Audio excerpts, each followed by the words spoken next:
काफ हा या आइन सौद, ये तुम्हारे परवरदिगार की मेहरबानी का बयान है जो उसने अपने बंदे जकरिया पर की थी, जब उन्होंने अपने परवरदिगार को दबी आवाज से पुकारा और कहा कि ऐ मेरे परवरदिगार, मेरी हड्डियां बुढ़ापे के सबब कमजोर हो गई हैं और सर सफेद बालों की वजह से चमकने लगा है। और ऐ मेरे परवरदिगार, मैं तुझसे मांग कर कभी महरूम नहीं रहा और मैं अपने बाद अपने भाई बंदों से डरता हूं और मेरी बीवी बांझ है, फिर भी मुझे अपने पास से एक वारिस अता फरमा जो मेरी और औलाद याकूब की मीरास का मालिक हो।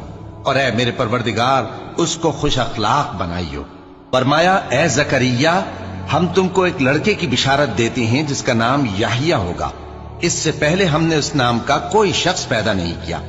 उन्होंने कहा कि परवरदिगार, मेरे यहां किस तरह लड़का होगा जबकि मेरी बीवी बांझ है और मैं बुढ़ापे की इस हालत को पहुंच गया कि सूख गया हूं। हुक्म हुआ कि इसी तरह होगा।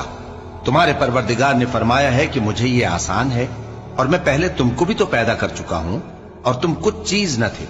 कहा कि परवरदिगार, मेरे लिए कोई निशानी मुकर्रर फरमा।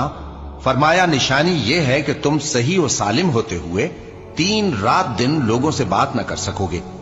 फिर वो इबादत के हुजरे से निकलकर अपनी कौम के पास आए तो उनसे इशारे से कहा कि सुबह शाम तस्बीह करते रहो। फरमाया, ऐ याहिया, हमारी किताब को मजबूती से थामे रहो।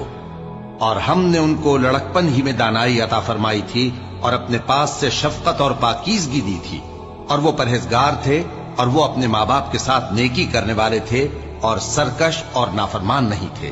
और जिस दिन वो पैदा हुए और जिस दिन वफात पाएंगे और जिस दिन जिंदा करके उठाए जाएंगे, उन पर सलाम है।